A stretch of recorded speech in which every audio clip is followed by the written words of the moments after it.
সকলকে জানাই সুন্দর ফুলের শুভেচ্ছা। সকাল সকাল এই যে আমি উঠে গেছি, দিয়ে তারপর ছাদে চলে এসেছি, একটু হাওয়া খাবো ভোরবেলায়, দিয়ে তারপরে নিচে গিয়ে সব কাজকর্ম করব। আমি ফ্রেশ হব, শুভকে রেডি করিয়ে দেবো। দেখো শুভকে কিন্তু স্কুল যাওয়ার জন্য রেডি করিয়ে দিয়েছি, আমিও রেডি হয়ে স্কুলে চলে এসেছি এবং স্কুল ক্লাস করে তারপরে দেখো ছুটির পরে বাড়ি যাচ্ছি। তো প্রত্যেক দিন একই অবস্থা, রেলগেট পুড়ে গেছে, ওই জন্য আমি দেখলাম জল তেষ্টা পেয়েছিল, জলটা একটু খেয়ে নিই। জলটা খেয়ে নিয়ে তারপর আবার যাত্রা শুরু করব। দেখো জল খাওয়া আমার হয়ে গেছে, এবার কিন্তু আমি চলে এসেছি কেক বিস্কুটের দোকানে।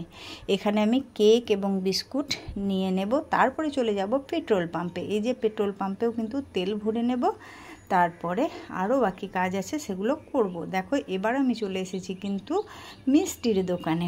এখানে মিষ্টি কিনে নেব, তারপরে সোজাই বাড়ি। দেখো আমি বাড়িও চলে এসেছি।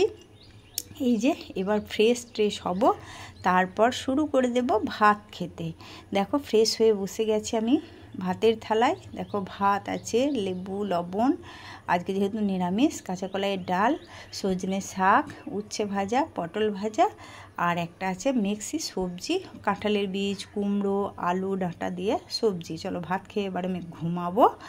দেখো ঘুম থেকে উঠে দেখি বৃষ্টি পড়ছে টিপ টিপ করে। আমি দেখলাম কি করি, তো দেখলাম একটা পেয়ারা পারবো। পেয়ারাগুলো এখনও ভালোভাবে পাকেনি, একটু একটু পেকেছে। তো ওই হাফ পাকা হাফ কাঁচা পেয়ারা কিন্তু লবণ দিয়ে এবং লঙ্কা গুঁড়ো দিয়ে মাখিয়ে খেতে খুব ভালো লাগে, ওই জন্য একটা পেয়ারাও কিন্তু আমি পেড়ে নিলাম।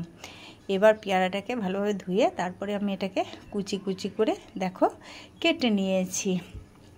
এবার এই পেয়ারাটা দেখি আমার জিভে জল চলে আসছে। এবার এই পেয়ারাটাতে আমি পরিমাণ মতো লবণ এবং লঙ্কা গুঁড়ো ভালোভাবে মাখিয়ে নেব, তারপরে খাবো। দেখো আমার মাখানোও কিন্তু কমপ্লিট হয়ে গেছে।